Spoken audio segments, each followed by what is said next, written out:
আসসালামু আলাইকুম সুপ্রিয় বন্ধুরা, দেশে এবং দেশের বাইরে থেকে যে যেখান থেকে ভিডিওটি দেখছেন, কুয়েতের সর্বশেষ আপডেট নিউজে আপনাদেরকে স্বাগতম।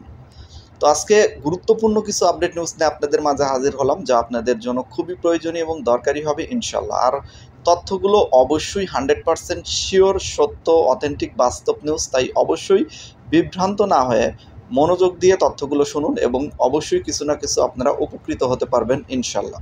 কারণ আমি তথ্য যাচাই বাছাই করে তারপরেই প্রচার করার চেষ্টা করি। তো চলুন আজকের ভিডিওর বিষয়গুলো বলে দেই, কী কী বিষয় নিয়ে আলোচনা হবে।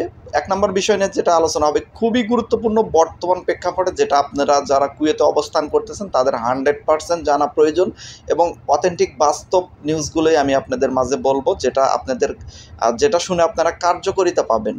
মানে এই মোতাবেক কাজ করলে আপনারা সুযোগ সুবিধাগুলো পাবেন। এবং যারা এখনও নতুন আছেন, দেশ থেকে আসতেছেন বা দেশ থেকে আসতে চাচ্ছেন, ভিসার জন্য আবেদন করতেছেন, তাদেরও জানা প্রয়োজন। কারণ কুয়েত সম্পর্কে জানতে, যেহেতু কুয়েত আসতে চাচ্ছেন, কুয়েত সম্পর্কে যেটুকুই জানেন এটাই আপনার উপকারে আসবে। তো এক নম্বর পয়েন্ট হলো সাধারণ ক্ষমা। সাধারণ ক্ষমা সম্পর্কে খুবই গুরুত্বপূর্ণ কিছু প্রশ্ন আসে এবং বিস্তারিতভাবে কিছু কথা আমি আপনাদের মাঝে বলবো। 2 নম্বর পয়েন্ট, বর্তমান পরিস্থিতিতে ভিসার আপডেট এবং শোন পেপারের আপডেট। এটাও যারা কুয়েতে বর্তমানে আসতে চাচ্ছেন তাদের জন্য কিন্তু খুবই ইম্পর্টেন্ট। বর্তমান পরিস্থিতিতে ভিসার আপডেট এবং শোন পেপারের আপডেট দেবো। 3 নম্বর পয়েন্ট, বর্তমান পরিস্থিতিতে অভিযান সম্পর্কেও আমি সংক্ষিপ্তভাবে আপনাদের মাঝে কথা বলবো। তারপর 4 নম্বর পয়েন্ট, বর্তমান দিনারের রেট হুড় করে কমা শুরু হয়ে গেছিল, আবার টুকটাক করে বাড়া শুরু হয়েছে। এই মাসের শেষের দিকে কত রেট যেতে পারে এই সম্পর্কে আপনাদেরকে কিছু ধারণা দেবো, আলোচনা করব। চলুন তাহলে কথা না বাড়িয়ে 1 নম্বর পয়েন্ট নিয়ে আমরা আলোচনা করি, সেটা হলো সাধারণ ক্ষমা। এর আগে আপনাদের কাছে একটি অনুরোধ, সেটা যারা চ্যানেলে নতুন এসেছেন অবশ্যই চ্যানেলটি সাবস্ক্রাইব করে দেবেন। আপনাদের জন্যই কষ্ট করে ভিডিও তৈরি করা।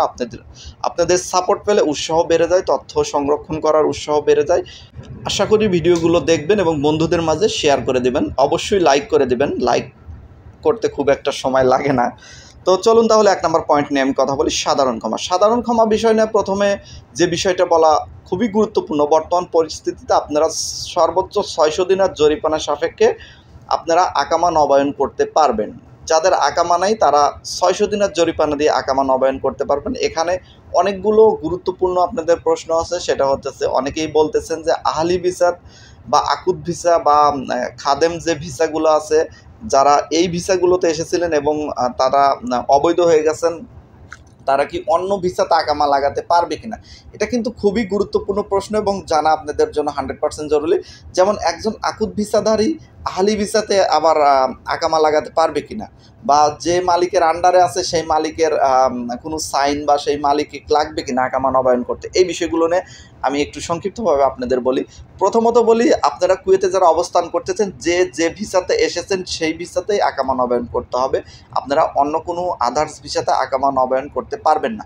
কারণ এখানে একটা গুরুত্বপূর্ণ তথ্য, সেটা হচ্ছে আপনারা কিন্তু আকামা নবায়ন করতেছেন, এখানে কিন্তু আপনাদের বৈধতা দেওয়া হচ্ছে কুয়েত গভর্নমেন্ট থেকে আপনাদের সর্বোচ্চ 600 দিনের জরিমানা সাপেক্ষে। কিন্তু এখানে কিন্তু আপনাদেরকে এক ভিসা থেকে আরেক ভিসায় যাওয়ার সুযোগ দেওয়া হচ্ছে না, আর এটা দেবেও না। আপনি যদি আকুত ভিসাতে আসেন তাহলে আকুত ভিসাতেই আকামা নবায়ন করতে হবে এবং বৈধতা নিতে হবে। এবং এরপরে যারা আহালি ভিসাতে এসেছেন তারা আহালি ভিসাতেই আকামা নবায়ন করবেন এবং বৈধতা নেবেন। এবং যারা খাদেম ভিসাতে আছেন তারা খাদেম ভিসাতেই আকামা নবায়ন এবং বৈধতা নেবেন। আরও যারা যে কোনো ভিসাতে আছেন, আরও অনেক ক্যাটাগরি আছে ভিসার, যেগুলো বাংলাদেশিরা খুবই কম আছে। তারপরেও যে ক্যাটাগরিতে আছেন, একদম সোজা কথা, যে ক্যাটাগরিতে আছেন সেই ক্যাটাগরিতেই আপনি আকামা নবায়ন করতে পারবেন, এর বাইরে যেতে পারবেন না। এখানে আরও একটি গুরুত্বপূর্ণ নিউজ, সেটা হচ্ছে যারা কুয়েত থেকে বাড়িতে যেতে যাচ্ছেন, আকামা নবায়ন না করে বাড়িতে যেতে যাচ্ছেন এবং বৈধভাবে আবারও কুয়েতের ভিসা নিয়ে আসতে যাচ্ছেন, তাদের উদ্দেশ্যে বলতেছি, এরকম অনেক কমেন্ট এসেছেন। তো আপনারা অবশ্যই যেতে পারবেন, একটু ধৈর্য ধরুন, এখনই টিকিট কাটবেন না। কারণ যে এই বিষয়টা নিয়ে একদম 100% ক্লিয়ার কাট এখন পর্যন্ত গভর্নমেন্ট থেকে কোনো প্রকার তথ্য দেওয়া হয়নি। শুধু বলা হয়েছে যে যারা দেশে যেতে চায় তারা যেতে পারবে, কোনো সমস্যা নেই। তো এখানে আর গুরুত্বপূর্ণ পয়েন্ট এটাই যে আপনি যদি দেশে যেতে চান তাহলে অবশ্যই কিছুদিন আপাতত ধৈর্য ধরুন। যেহেতু আজকে 17ই মার্চ, আজকের থেকে সাধারণ ক্ষমা শুরু হয়ে গেল, তার মানে আপনারা 1 সপ্তাহ ওয়েট করলে 1 সপ্তাহের ভিতরে ইনশাল্লাহ এই বিষয়টা একদম ক্লিয়ার কাট ধারণা পেয়ে যাবেন। আসলে কুয়েত গভর্নমেন্ট থেকে এটা কি সুযোগ সুবিধা দিচ্ছে কিনা, প্লেনের টিকিট তারা খরচ বহন করবে নাকি আপনার বহন করতে হবে, ওখানে দু একদিন থাকলে ওখানে আপনার থাকা খাওয়ার পরিবেশ তারা তৈরি করে দেবে কিনা, মানে A to Z। 2020 সালে যখন সাধারণ ক্ষমা দেওয়া হয়েছিল তখন এখানে অনেকগুলো নিয়ম ছিল, সেই নিয়মগুলো বলবদ্ধ থাকবে কিনা এই বিষয়গুলো নিয়েও জানা যাবে এই সপ্তাহের ভিতরে। অবশ্যই যারা প্লেনের টিকিট কাটতে চাচ্ছেন একটু ধৈর্য ধরুন এবং ইনশাল্লাহ প্লেনের টিকিট কেটে ফেলবেন। যেটা আপডেট নিউজ আছে সেটাই আপনাদের মাঝে বলে দেওয়া হবে। অনেকেই প্রশ্ন করেছেন যে পুরনো কপিলের সাইন লাগবে কিনা আকামা নবায়ন করতে। ভাই আসলে পুরনো কপিলের সাইন লাগবে না, সেরকম কোনো শর্ত এখানে দেওয়া হয়নি। তো এরপরে চলুন খুবই গুরুত্বপূর্ণ নিউজ 2 নম্বর পয়েন্টে আপনাদের মাঝে কথা বলবো, সেটা হলো বর্তমান পরিস্থিতিতে ভিসা এবং শন পেপারের আপডেট। প্রিয় ভাই ও বোনেরা, আপনাদের সবার উদ্দেশ্যে বলতেছি, বর্তমান পরিস্থিতিতে কুয়েতের ভিসা এবং শন পেপার কিন্তু গত সপ্তাহে খুবই কম বের হয়েছে। অনলি 3টি কোম্পানিতে ভিসা এবং শন পেপার বের হয়েছিল, সেইগুলো কিন্তু আমি আপনাদের মাঝে অলরেডি আপডেট দিয়ে দিছি। নতুন রানিং সপ্তাহে এখন পর্যন্ত আজকে রবিবার, গতকালকে শনিবার গেছে, সরকারি ছুটি গেছে, গতকালকে কোনো ভিসা বের হয়নি। আজকে রবিবার, এখন পর্যন্ত ভিসা এখন পর্যন্ত কোনো কোম্পানিতে ভিসা বের হয়নি। তবে এই সপ্তাহে অনেকগুলো কোম্পানিতে ভিসা বের হওয়ার সম্ভাবনা আছে, কিন্তু অবশ্যই বড় কোনো কোম্পানিতে না। যারা বড় কোম্পানিতে বিশেষ করে অপেক্ষা করতেছেন, তানজিবকো, আল ফয়সাল, ফিসাইট, আব্দুল হামিদ, ন্যাশনাল, জিএম বা ইউএফএম, ওয়েল আল নসিব, এইগুলো কোম্পানিতে যারা শন পেপারের জন্য অপেক্ষা করতেছেন তাদের উদ্দেশ্যে বলতেছি, 2-1 দিনের ভিতরে আপনাদের শন পেপার হওয়ার কিন্তু তেমন কোনো সম্ভাবনা নেই। কারণ আগে লামানা পারমিট পেতে হবে, তারপরেই কেবল শন পেপার দেওয়া সম্ভব হবে সেই কোম্পানিগুলো। এখন পর্যন্ত সেরকম নির্ভরযোগ্য সূত্রে তথ্য পাওয়া যায়নি যে কোনো কোম্পানি লামানা পারমিট পাইছে। তো গতকালকে কিছু ভাইরা প্রশ্ন করেছিল, দেখলাম যে ওয়েল আল নসিব নাকি লামানা পারমিট পেয়েছে, এরকম কিছু তথ্য চলে এসেছিল, কিন্তু আসলে তথ্যগুলো ভুয়া, আপনারা বিভ্রান্ত হবেন না। ওয়েল আল নসিব এখন পর্যন্ত কোনো লামানা পারমিট পায়নি। আসলে লামানা পারমিট পেলে কোম্পানিগুলোর থেকে তেমন কোনো কিছু জানা যায় না, যদি ভিতরে থেকে কেউ প্রকাশ করে দেয় তাহলেই কেবল জানা যায়, তাছাড়া কিন্তু তেমন কোনো কিছু জানা যায় না। সরাসরি শন পেপার বের হলেই আপনারা বুঝতে পারবেন যে মানে লামানা পারমিট পেয়েছিল। তবে অনেকেই প্রশ্ন করে থাকেন যে ভাই লামানা পারমিট পাওয়ার পরে কতদিনের মধ্যে শন পেপার দিতে পারবে একটা কোম্পানি। তাদের উদ্দেশ্যে বলতেছি, লামানা পারমিট পাওয়ার পরে সর্বোচ্চ একটা কোম্পানিতে 15 দিন লাগতে পারে শন পেপার দিতে, যদি চেষ্টা করে, আর সর্বনিম্ন 7 দিন। এক সপ্তাহের মধ্যে অনেক সময় হয় না, দ্বিতীয় সপ্তাহ চলে যায়, কারণ এখানে আবেদন করতে হয়, এখানে কিছু কাগজপত্র নিয়ে ঝামেলা আছে। তো এইগুলো দৌড়াদৌড়ি সঠিকভাবে সুন্দরভাবে হয় তাহলে এক সপ্তাহের ভিতরে হয়ে যায় লামানা পারমিট পাওয়ার পর। আর যদি একটু লেট হয় তাহলে 2 সপ্তাহ লাগে, এর বেশি কিন্তু আসলে লাগে না। তো বর্তমানে যারা কুয়েতে আসতে চাচ্ছেন, বিশেষ করে মাজরা ভিসাতে যারা আসতে চাচ্ছেন, খাদেম ভিসাতে যারা আসতে চাচ্ছেন, তাদের সবার উদ্দেশ্যে বলতেছি, খাদেম ভিসা কিন্তু এখন পর্যন্ত খোলা হয়নি কুয়েতে। কোনো বাংলাদেশি কিন্তু খাদেম ভিসাতে এখন পর্যন্ত আসতে পারতেছেন না। মাজরা ভিসাতে খোলা আছে, আপনারা চাইলে আসতে জমা দিতে পারেন, কিন্তু ভিসা কিন্তু খুবই কম বের হচ্ছে। তারপরে খাবার ডেলিভারি বয় হিসেবে যারা জমা দিয়েছেন তাদের উদ্দেশ্যে বলতেছি, ভিসা কিন্তু খুবই কম বের হচ্ছে। একটি ভাই প্রশ্ন করেছিলেন আমার কাছে বারবার হোয়াটসঅ্যাপে, উনি প্রশ্ন করেছেন যে ভাই আমি খাবার ডেলিভারি বয় হিসাবে যেতে চেয়েছিলাম এবং কুয়েত থেকে এসে আমার ড্রাইভিং টেস্ট পরীক্ষা নেওয়া হয়েছিল, প্রাইভেট কার, আমি সেখানে ফার্স্ট হয়েছিলাম, কিন্তু পরবর্তী টাইমে আমাকে কোনো ভিসা দেওয়া হয়নি এখন পর্যন্ত। আসলে কি সমস্যা? আসলে ভাই এগুলো কোম্পানির সমস্যা। একটা কোম্পানি কিন্তু অবশ্যই চায় যে একজনের ইন্টারভিউ নিলে সেখান থেকে কিছু বেনিফিট আসুক এবং সেখান থেকে কিছু লোক নিতে। অনেক সময় দেখা যাচ্ছে এগুলো বাতিল হয়ে যায়। ধরেন যে লোক নেওয়ার পরিকল্পনা করছে, ইন্টারভিউ শেষ হয়ে গেছে, কোম্পানি থেকে বাতিল করা হয়েছে যে কোনো একটা সমস্যার কারণে, যে লোক আর নেওয়া হবে না। তখন কি হয়, আপনারা যারা টিকে থাকেন তারাও অনেক সময় ভিসা পান না। এরকম একটা ঘটনাই হয়তো আপনার সাথে ঘটেছে। এরপরও শিওর না, আপনি অবশ্যই শিওর হতে চাইলে আপনি যে দালাল বা এজেন্সি বা যে কোনো পরিচিত ভাই বোনের মাধ্যমে যদি জমা দিয়ে থাকেন তাদের সাথে যোগাযোগ করুন। আসলে কোম্পানির থেকে সত্য যেটা সেটা নিউজ সে ইনশাল্লাহ আপনাকে দেবে মনে করি।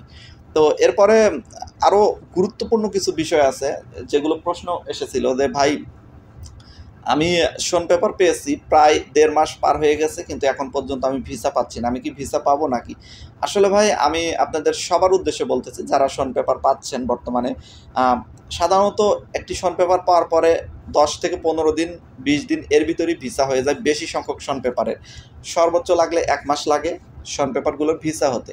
কিন্তু কিছু ভিসার ব্যতিক্রম থাকে, যেগুলো হয়তো কোম্পানির নানা রকম ঝামেলার ভিতর থাকে বা দিতে দেরি হয় বা যে কোনো জটিলতার কারণে সেগুলো দেরি হয়ে যেতে পারে, প্রায় 2 মাসের মতো লাগতে পারে। তবে একটি বিষয় আপনারা মাথায় রাখবেন, 2 মাস পার হলে কিন্তু আপনার সেই সন পেপার থেকে কোনো ভিসা পাবেন না। দালাল যদি আপনাকে বলে যে 2 মাস পার হয়েছে, সমস্যা নেই, হবে, আমি দেখতেছি, এইগুলো কিন্তু ভুয়া কথা ভাই।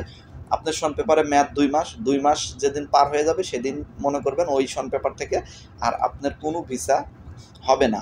আর যদি ওই ভিসাটা যদি আগেই পাস হয়ে থাকে, ধরেন যে আপনার সন পেপারের আজকে মেয়াদ শেষ হয়ে গেছে, ভিসা গতকালকে পাস হয়ে আছে, কিন্তু ওই ভিসাটা আপনার কাছে পৌঁছাইতে হয়তো 10 থেকে 15 দিন অনেক সময় লেট হতে পারে, যদি আপনার মাধ্যমটা সুন্দর না হয়। যেমন কোম্পানি যদি আপনি যার থেকে ভিসা নিচ্ছেন তাকে দিতে 7 দিন দেরি করে, সে যদি আপনাকে দিতে 7 দিন দেরি করে, তাহলে কিন্তু 15 দিন দেরি হয়ে গেল। তখন দেখা যাবে যে আপনি 2 মাস পার হওয়ার পরও 2 মাস 15 দিনে মাথায় যা ভিসা পেয়ে গেছেন।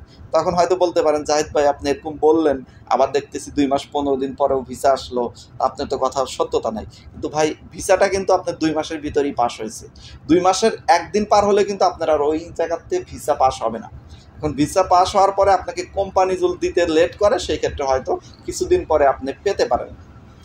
তবে একটি গুরুত্বপূর্ণ কথা আপনারা মনে রাখবেন, একটি কোম্পানি ভিসা বের করার সাথে সাথে কিন্তু ভিসা সাপ্লাই দিয়ে দেয়, কারণ এই ভিসাটা তারা টাকা দিয়ে বের করেন এবং ভিসাটা দিলেই কিন্তু আপনাদের তারা ক্লিয়ার কাট টাকা নিতে পারতেছে, যার কারণে তারা কিন্তু লেট করবে না, আপনার দালালও কিন্তু লেট করবে না। তো যার কারণে লেট হওয়ার সম্ভাবনা কিন্তু খুবই কম, যদিও অনেক সময় লেট হয়। আমার ভিসাটা পেয়েছিলাম আমি 7 দিন লেটে, যার কারণে এই বিষয়টা বললাম। তো যাই হোক, আশা করি ক্লিয়ার হয়ে গেছেন আপনারা এই বিষয়টা। তো এরপরে চলুন আপনাদের বলি অভিযান নিয়ে। অভিযান নিয়ে সংক্ষিপ্তভাবে খুবই কথা বলবো। বর্তমান কিন্তু অভিযান তেমন কোথাও কোনো সেরকম কোনো অভিযান কিন্তু দেখা যাচ্ছে না, যার কারণে প্রতিনিয়ত অভিযান নিয়ে ভিডিও করা হচ্ছে না, আপডেট দেওয়া হচ্ছে না। তবে যে কোনো টাইমে অভিযান শুরু হয়ে যেতে পারে। অভিযান শুরু হলে কিন্তু আমি আপনাদের মাঝে অবশ্যই এই বিষয়টি নিয়ে আপডেট দিয়ে দেবো। তো তারপরে বলি 4 নম্বর পয়েন্ট, বর্তমান দিনের রেট কিন্তু হুড় করে কমে গেছে। প্রায় 370 দিনের রেট চলে গেছিলো, কিন্তু আবার টুকটাক বাড়া শুরু হয়েছে। আজকের দিনের রেট সর্বনিম্ন একদিনের সময় 172 টাকা সামথিং পেয়ে যাবেন। এক্সচেঞ্জ ভেদে একটু তারতম্য হতে পারে। তবে অনেকে প্রশ্ন করছেন যে ভাই দিনের রেট যেভাবে কমলো আবার সেইভাবে বাড়বে কিনা। আসলে ভাই এটা নিশ্চিত বলা যাবে না যে যেভাবে হুড় করে এক সপ্তাহের ভিতরে 20-30 টাকা কমে গেল, এটা বাড়বে, 20-30 টাকা বাড়বে কিনা। তবে এটা কিন্তু কুয়েতে হয়ে থাকে, একটা না কিন্তু 10 টাকা 15 টাকা 20 টাকা বেড়ে যায়। তো যার কারণে সম্ভাবনা আছে কিন্তু এই মাসের শেষের দিকে গিয়ে 90+ হয়ে যাওয়ার। তো দেখা যাক আসলে কতটুকু হয়, এটা সময়ই বলে দেবো। আপনাদের মাঝে আমি প্রতিনিয়ত এগুলো নিয়ে তো আপডেট দিয়েই যাবো। সো আশা করি বুঝতে পেরেছেন। আজকের মতো এখানেই বিদায় নিচ্ছি। ভিডিওটি অনেক বড় হয়ে গেছে, তারপর আশা করি ধৈর্য ধরে দেখবেন। আপনাদের জন্য কষ্ট করে তথ্য সংরক্ষণ করে ভিডিও তৈরি করা হয়। আপনারা যদি পুরো ভিডিওটা দেখেন এবং লাইক কমেন্টস শেয়ার করে দেন বন্ধুদের মাঝে, তাহলেই কেবল আমার সার্থকতা এবং ভিডিও তৈরিতে আরও আগ্রহ বেড়ে যাবে ইনশাল্লাহ। তো সবাই ভালো থাকবেন। আপনাদের জন্য দোয়া এবং শুভকামনা রেখে ভিডিওটি এখানেই শেষ করতেছি। আল্লাহ হাফেজ।